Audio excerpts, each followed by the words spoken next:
Hello everyone, I'm Marcy. Welcome back to my channel. In today's video, I'll be sharing my thoughts after having completed my second year in my Hobonichi 5-year journal, and hopefully give you some inspiration for your own. I'll quickly explain these for those of you who are unfamiliar with them. They are dated books in which each spread has 5 rows in which you can make entries for 5 consecutive years. You can use them as a planner, a journal, or both. Mine is a journal. I love working in this because, well, first of all, it helps me remember so much more about my life and the progress I've made, but it also frequently reminds me of shows and games and recipes that I hadn't thought of for a long time, and I often end up giving those another try. I will say though, if you're not looking for a 5-year commitment for your journal, most of what I'll be talking about will apply to a regular journal as well. You just have to put in a tiny bit more effort to look up your old entries. But yeah, now that I've explained that, let's have a quick look at what's changed in my journal since last year. First off, my font page has expanded quite a bit since the end of last year, and I really recommend that you make yourself one of these as well, because it makes it significantly easier to make a fun entry when you're tired or busy. I've added a pocket for the same reason. Mine happens to be a picture of myself that I printed in the wrong direction, but that's besides the point. This is handy for keeping some stickers in here. I got a label printer for my business mail this year, so I also made this little company sticker for the first page.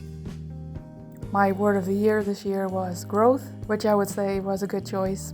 And finally, I've got my first page that's entirely filled up, so I guess I'll have to keep those entries minimal for the next 3 years. That was it for my personal news, so let's get into some more general tips. And my very first one is try to let go of perfectionism if you want to work in a journal like this. After 2 whole years, I've still got right-hand pages left in here that are completely blank. Sometimes I've had to keep it very minimal, or it didn't turn out all that pretty. And sometimes the different entries just don't look very nice together. And that is absolutely fine. It's important to remember that books like this have either 1826 or 1827 different entries in them by the end. And with that many of them, you can't expect them all to be winners, right? So it's best to keep it kind of casual. And with that out of the way, let's talk about what I do and don't like to write about in here. There's a lot about that in last year's video as well, but there are also some new things I've learned since then. I find the most important things to document are always the celebrations and special occasions, world news, things like that. Also a lot of the new things that I've bought that are special to me, and that's because entries like that always transport me right back to the moment that I made them. That's not the case nearly as much when you're just writing down a list of the chores you did around the house that day or what you did at work, because that's very similar every time, which is why you're more likely to see me documenting the color of the sky that day or the texture of my new sweater or something.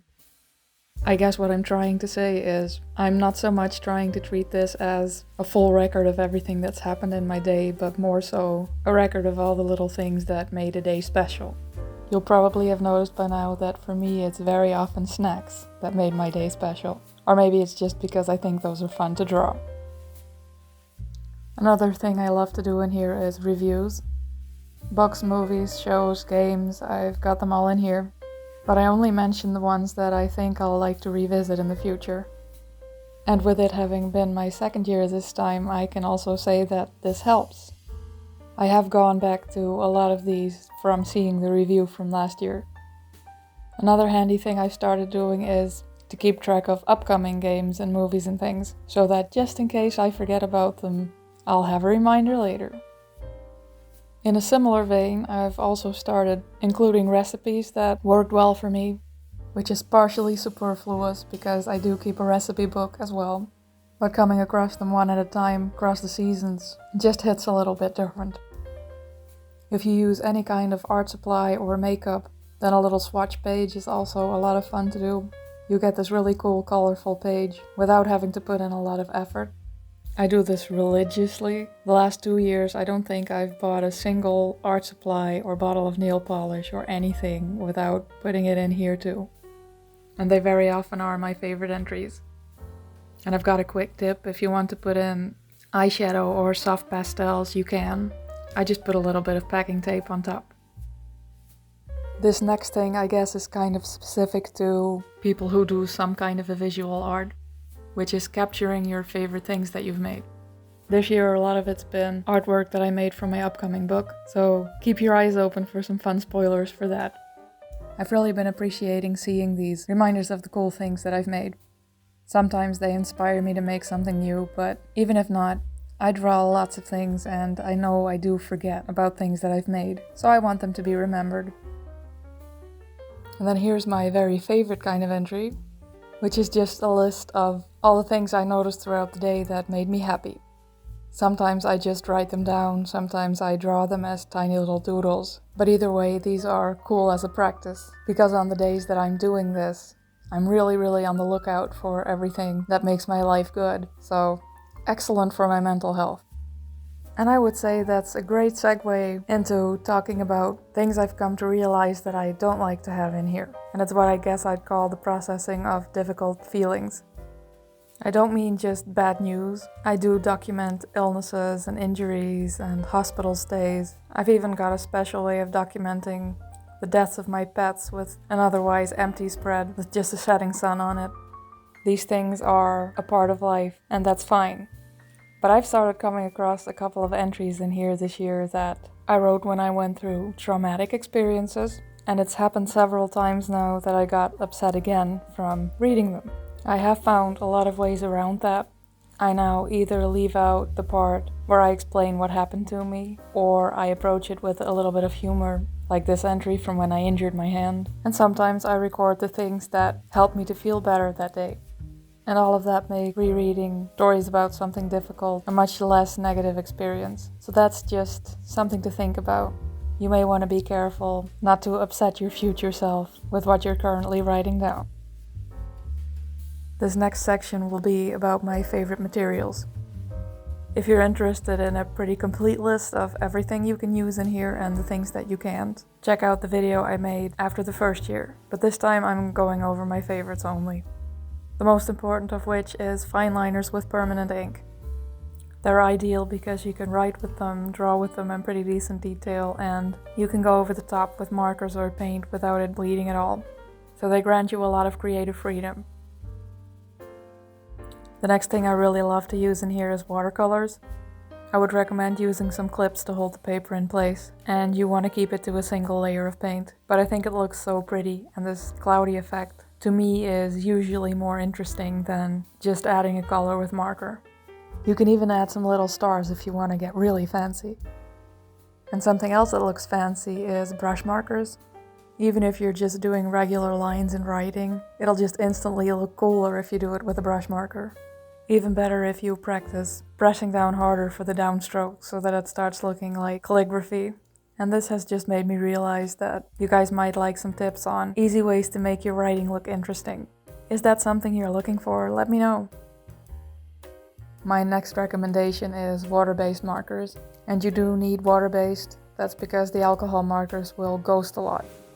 But these are great, especially if you've got ones with a thicker tip or a brush tip like Tombow markers have, because they are a very forgiving medium. You can fairly easily use them to make some fun doodles that aren't all that detailed, but that look very cute and colorful. They're also pretty blendable when you start with the darkest colors and then work your way up to the light ones. Next I've got acrylic gouache. I like to use that as a base for stamping, because stamping ink usually also ghosts pretty badly. But you can totally do it on top of some acrylic gouache, and if you've accidentally done something that does ghost to the other side, then you can use it to cover that up as well. And another thing I've noticed about it is that it creates a slightly rougher texture so that your pen gets a better grip on it. So if any of your pens look a little bit too light on this paper, this is a handy workaround. I also quite like paint markers, because same as the regular markers, you typically get a slightly thicker tip that makes it easier to quickly make a pretty doodle, and they're also opaque so you can use them on top of stuff. Plus, writing looks instantly cool with them too. And then of course I love stickers. I've got a lot of them in here anyway, because this is also the journal I use as a record of all the stickers that I've made for my shop. I also just love to use them when I feel like being creative, but I don't have a lot of time or energy to draw.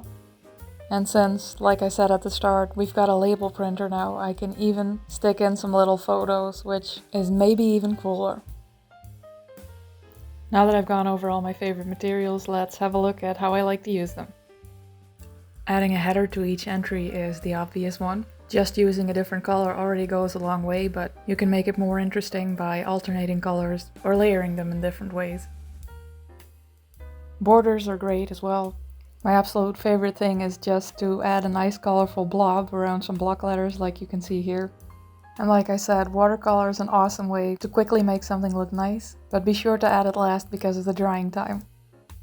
If you want to start drawing in your journal and aren't very experienced yet, try any kind of a thick marker so that you won't have to go too detailed. Like for example, this zucchini is really just a green blob with some lines on the end, but I personally think it adds a lot and looks pretty cool. Using markers like this creates a kind of painterly effect, and you can get a surprising amount of depth from layering them on top of each other. Of course, you can use watercolor the same way as long as you don't need to layer it. If you want to capture something complex in a simple way, then a pattern is also a great idea. For example, in this entry right here, I wanted to capture my new deodorant bottle, but without drawing the whole thing. So instead I made a little pattern that was a whole lot easier to do.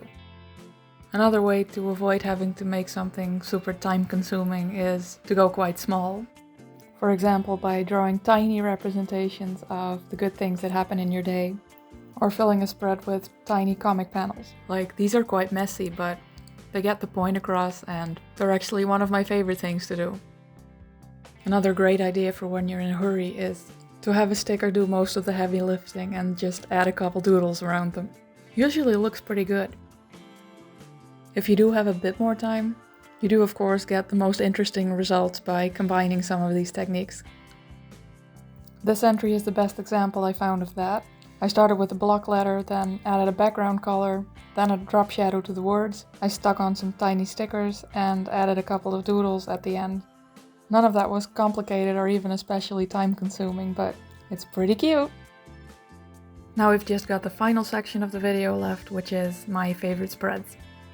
This first one I liked because the dog I wanted to draw in here combined so well with the little ghosts I already had. I also just like my happy husband on the side there. The second one, there's not much more to it other than I just liked how the drawings turned out, and that full moon border is pretty fun as well. Next we have a case of two of my favorite entries occurring on the same date. That painted popcorn might be my favorite thing in the whole journal, but now it also kind of looks like clouds raining on these ghosts. And then, similarly to the last one, I had a bit of time on my hands both years, so I did these kind of more elaborate watercolor paintings, and it helps that the colors match. And speaking of colors, here's a whole yellow spread. This one makes me happy because it combines a lot of my favorite things.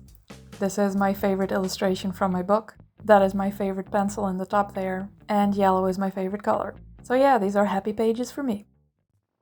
And then this one I think I might like because these things actually don't go together, or at least aren't supposed to. I've just got this Halloween decoration guarding a crate of vegetables. It makes no sense. Nevertheless, it makes me happy. Now, where do we even start with this one? It was exciting to get to document an illustration by Defective Pudding in here, because that's one of my favorite artists. And I also love this elaborate frame that I put around this pumpkin sticker. This is just pure Halloween magic for me. This page has shown me that I really ought to use more black backgrounds. I love the strong contrast here. Besides, how could I not love the jack-o'-lantern theme? Last but not least, I've got this very happy sugar glider. Need I say more? And I think that face is a great one to end the video on. I hope you've gotten some inspiration out of this, and I appreciate you watching. Thank you so much, and I hope I'll see you in the next one. Bye!